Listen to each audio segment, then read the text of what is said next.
안녕하세요, 콩군입니다. 어쩌다 보니 그래픽카드, CPU, 케이스, 쿨러에 이어서 나머지 부품 고르는 법까지 시리즈로 쭉 오게 됐네요. 지난 영상과 동일하게 이번 영상도 컴퓨터를 잘 모르시는 분들이 견적을 짤 때 고려하면 좋은 점이기 때문에 컴퓨터를 이미 잘 알고 계신 분들은 그냥 가볍게 재미로 봐주시면 될 것 같습니다. 처음으로 SSD부터 알려드리겠습니다. 일단 SSD는 요즘에는 크게 고민할 필요가 없는 게 2, 3년 전만 해도 SSD 가격이 워낙 비쌌었기 때문에 SSD 안에 들어가는 컨트롤러가 뭔지, 랜드 구조는 어떻게 되는지, D램은 들어가 있는지 이렇게 꼼꼼하게 따져보고 모든 걸 만족하는 제품은 가격이 워낙 비싸기 때문에 다 따져봤을 때 그나마 합리적인 제품이 뭐가 있다 이런 식으로 말씀을 드릴 수가 있었고, 실제로 소비도 그렇게 했었는데 요즘에는 소위 말하는 대장급 SSD라고 해도 가격이 저렴합니다. 예전에는 대장급이 아니라 그냥 적당히 타협한 SSD 1TB짜리를 사려고 해도 가격이 최소 20만원이 넘어가니 진짜 고민해서 용량과 브랜드를 타협을 하고 하드디스크를 추가하는 식으로 견적 구성을 많이 했지만, 요즘은 고용량의 소위 대장급이라고 불리는 스펙 좋은 SSD라고 해도 살만한 가격대입니다. 그나마 고민인 건 PCI 4.0으로 가냐 3.0으로 가냐인데 실사용 시 체감은 그렇게 크지 않습니다. 예를 들어 로딩이 3초 걸리는 거 2초로 바뀌는 정도가 실체감이라 굳이 비싼 4.0 가야겠냐라고 말하고 싶지만, 이마저도 가격이 굉장히 저렴해져서 기왕 살 거 4.0으로 가시는 분들도 많고, 대충 아래에 보이시는 SSD 중에서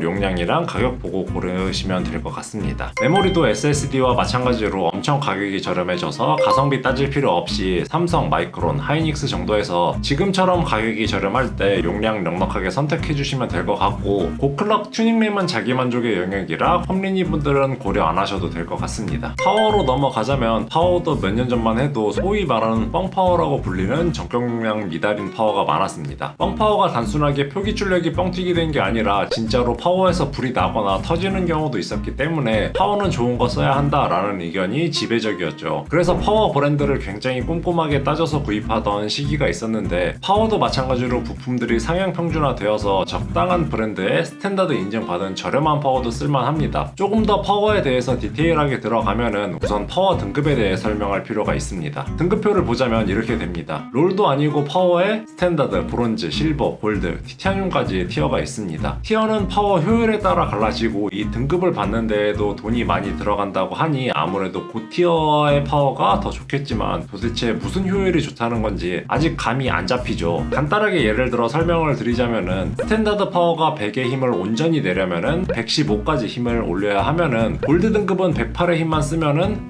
100%의 출력을 낼 수가 있습니다. 그래도 똑같이 100은 낼 수 있는 거니까 상관없는 거 아니야? 라고 하시면은, 실질적으로 같은 작업을 해도 등급 높은 파워를 쓰면은 연비가 좋기 때문에 전기요금이 덜 나옵니다. 그리고 장점은 이것뿐만이 아니고 출력 효율이 잘 나오기 때문에 안에 들어가는 부품도 더욱 좋은 부품으로 구성이 되고, 여러가지 보호장치들도 있는 파워도 있고 당연히 발열 제어도 더 잘 되겠죠. 다만 무조건적으로 그런 고가형 파워들은 고장이 안 나겠네 라고 생각하시면 안 됩니다. 항상 컴퓨터를 잘 모르시는 분들이 파워 브랜드 공부해 오시고, 골드 등급의 파워가 가격도 비싸니까 이 정도 쓰면은 고장 안 나겠죠? 라고 물어보시는데, 파워가 고장이 나는 건 환경에 의한 요소가 더 크다고 생각이 됩니다. 고로 일반적인 가정에서 높은 등급의 파워를 쓰면은 유의미한 점이, 고사양 컴퓨터를 가지고 컴퓨터 소스를 많이 먹는 게임이나 작업을 장시간 하거나 채굴같이 전력 소모가 엄청난 작업을 계속하는 경우에는 무조건 높은 등급 파워를 쓰시는 게 전력 효율이 좋아서 전기 비용이 확실히 덜 나오니 이득입니다. 다만 컴퓨터를 가끔씩 유튜브나 인터넷 정도 보다가 게임은 정말 가끔씩 한다 이런 분들은 높은 등급 파워가 굳이 필요도 없고, 살려고 한다면은 가격 때문에 부담이 될 수밖에 없는데, 컴덕 입장에서 보면은 높은 등급의 파워가 장점이 굉장히 많습니다. 지금은 골드 등급을 받은 파워도 가격대가 굉장히 저렴한 파워가 많고 AS 보장도 10년씩 해줍니다. 예를 들어서 내가 5만원 더 비싼 골드 등급의 파워를 샀는데 효율이 좋으니까 한 달에 전기 비용 500원씩만 덜 나와도 1년이면 6,000원, 10년 동안 쓰면은 6만원을 결과적으로 아끼는 거고, 거기다 오버클럭까지 하는 컴덕이다 부수적으로 전압까지 칼같이 들어가고 골드 등급의 파워를 안 쓸 이유가 없습니다. 하지만 단순히 일반 유저들은 같은 와트의 파워를 비싸게는 2배 정도 가격 차이가 나는데 사고 싶지 않죠. 심지어 이런 분들은 컴퓨터를 바꿀 때가 되면은 파워는 AS 기간도 길고 내가 산 파워는 용량도 넉넉하니까 그대로 써야지 이런 개념이 아니라 컴퓨터 통째로 그냥 버리거나 헐값에 중고로 넘기는 경우가 대부분입니다. 그렇기 때문에 저렇게 장점을 나열했지만 실제 견적을 짜주거나 추천을 할 때 이런 분들에게는 고등급 파워를 추천해드리기가 어렵죠. 그래서 적당하게 녀석의 가격, 품질이 무난한 마이크로닉스 클래식을 사람들이 많이 선호하는 듯 합니다. 무조건 파워는 전통성도 있고 자체 생산이 가능한 브랜드들 중에서 고르면은 10년 뚝딱 쓴다 이러는 분들도 있는데, 제가 이 업계에 있으면서 듣기로는 좋은 브랜드의 10년 AS 해주는 파워들도 오래되면은 AS로 굉장히 많이 들어온다고 알고 있습니다. 파워가 주는 AS 10년의 의미는 어차피 10년 동안 같은 파워를 쓰는 사람이 별로 없으니까 우리 그 정도까지 자신 있다 라는 측면의 마케팅적인 부분이 크다고 생각이 됩니다. 그래서 비싼 파워는 무조건적으로 고장이 안 날 거라는 생각으로 구입하셨다가 뽑기 운이 나쁘면은 고장이 날 수도 있다는 점 참고해 주시면 될 것 같아요. 말이 길어지는 게, 파워는 솔직히 컴덕 입장에서 고사양 컴퓨터를 산다고 한다면 무조건 골드 등급 이상 좋은 파워를 추천해 주고는 싶지만, 현실적으로 돈 투자한 거에 대비해서 직접적으로 보여지는 만족도는 매우 떨어질 걸 알기 때문에 적당한 브랜드의 스탠다드급 파워도 나쁘지 않다 정도로 파워는 끝내겠습니다. 그리고 메인보드인데, 메인보드도 고르는데 크게 어려울 게 없습니다. 특히 AMD 7000번대 같은 경우에는 전력 소모량이 적어서 A620 보드로 상위 CPU까지 커버가 됩니다. 고가의 보드에는 전원부 구성이 좋고 오디오랑 랜 칩셋이 좋은 게 들어간다거나 여러가지 부가 구성이 좋은 게 있지만, 이런 세세한 옵션들은 고려해봐야 실사용에서 여러분들이 체감하기가 힘들고, 마찬가지로 고가의 보드를 쓴다고 해서 고장이 안 나는 건 아닙니다. 그리고 보드는 보통 AS 보증이 3년인데 이 기간 내에 뭔 짓을 해도 고장나기가 쉽지 않습니다. 때문에 메인보드를 고르실 때 라이젠은 790X 같은 최고 사양의 CPU를 사는 게 아니면은 단순히 성능 향상 면에서 보드에 돈을 크게 투자한다고 해서 만족도는 느끼기 힘들 거라고 봅니다. 인텔도 말씀드리자면은 지금도 그렇지만 항상 많이 나가는 게 i5 라인이죠. 지금 세대에서는 12400F랑 13400F, 더 나가면은 13500 정도가 많이들 구입하는 CPU인데, 역시 저 정도 급에서는 B660이나 760 중에서 완전 최저가인 보드 말고 그보다 살짝 윗단계급만 가도 충분히 쓸만합니다. 그리고 나는 어느 정도 좋은 보드를 쓰고 싶다라고 하면은 메인보드에서도 마이크로닉스 클래식 같은 포지션이 있습니다. MSI의 박격포 라인이고 그렇게 비싸지 않은 가격에 항상 중간 이상 퀄리티를 내주는 보드고, 지금은 기가바이트의 어로스 엘리트 보드도 괜찮습니다. 그렇기 때문에 그래도 보드는 조금 더 가성비 좋은 보드를 쓰고 싶다라고 하시면은 박격포나 어로스 엘리트 같은 거 고르시면 됩니다. 그 이상급 오버클럭도 해보려고 K 모델이 붙어있는 CPU 쓸 건데 보드는 뭐가 좋을까요? 라고 물어보시면은, 일단 지금 i5 13600K만 해도 가격이 41만원입니다. 14세대가 곧 출시가 되는데 더 비싸질 거고, 인텔 K 모델은 보드까지 비슷한 급으로 사려면은 더 이상 컴리니들이 도저히 살 수 있는 가격이 아니기 때문에 이 영상에서는 안 다루는 게 맞을 것 같고요. 결론을 얘기하면은, 일반적인 가정에서 게임용으로 쓰는 정도에서 메인보드는 돈을 투자한다고 해서 성능 체감이 느껴지지 않기 때문에 컴린이라면은 크게 예산을 배분할 필요는 없다라고 마무리 짓고 싶습니다. 그리고 메인보드 브랜드 같은 경우에는 개인 소비자 경험에 따라서 호불호가 확 갈린다고 봅니다. AS에서 안 좋은 경험을 하거나 특정 오류로 인해서 한번 고생을 하면은 그 브랜드는 절대 쓰지 않겠다, 이런 게 메인보드 선택에 가장 큰 영향을 미치기 때문에, 아직 그런 경험이 없으시면은 3사 중에서 적당한 가격으로 타협 가능한 보드를 고르시면 될 것 같습니다. 자, 이렇게 그래픽카드에서부터 CPU, 메인보드, 메모리, SSD까지 고르는 방법에 대해서 간단하게 알아봤는데, 컴퓨터를 잘 모르는 분들도 이해하기 쉽도록 최대한 요약해서 정리를 해봤는데 어떠셨는지 모르겠네요. 오늘 영상은 여기까지고, 영상 재밌게 보셨으면 구독, 좋아요 눌러주시면 큰 힘이 됩니다. 다음 영상에서 뵙겠습니다.